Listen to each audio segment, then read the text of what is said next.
өзүңүз дагы жогоруда айтып кеттиңиз, ушул үй бүлөлүк зордук зомбулук фактылары боюнча анан облус аймагында ушул сыяктуу фактылар катталдыбы, анын канчасынын бети ачылды, кандай иш аракеттер жүргүзүлдү бул багытта?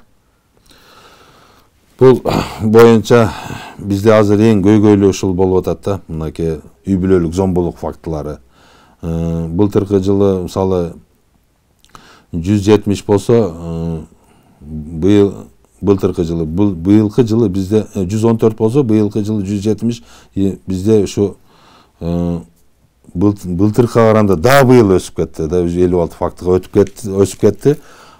Себеби биз эми азыр үй бүлөлүк зомбулукка өтө бул министрлик тарабынан президентибиз Садыр Жапаров деле өзү үй бүлөлүк зомбулукка каршы мыйзамдарды бизге кандай иштерди аткаруу тоосунда милдеттендирген. Биз ошо президенттин жана министрдин буйруктарын, талаптарын аткаруу үчүн ушу үй бүлөлүк зомбулук боюнча биз өтө көңүл буруп, азыркы учурда үй бүлөлүк зомбулуктарды болтурбош үчүн бизде баягы передвижной дейт коет, коомдук кабылдама передвижной автомашиналарыбыз бар. Биз район шаарларга чыгарабыз.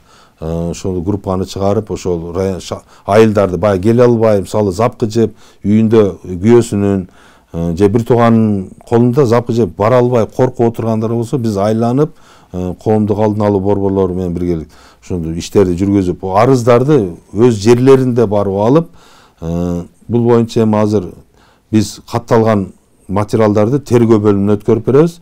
Жыйынтыгында кылмыш бар же жоктугун аныктап, тергөөчү соттук кароого өткөрүп беребиз. Бул боюнча үй бүлөлүк зомбулук боюнча чынын айтканда азыр катуу жумуштарды аткарып атабыз. Ийгиликтүү мындай ушу болтурбоо боюнча, үй бүлөлүк зомбулук фактыларын болтуруу боюнча иштер жүргүзүлүүдө. Көңүлүбүз биз ошого буруп, милиция кызматкерлер ошо окуя боюнча, ушундайларды болтуруу боюнча көп жумуштарды аткарып атабыз чынын айтканда.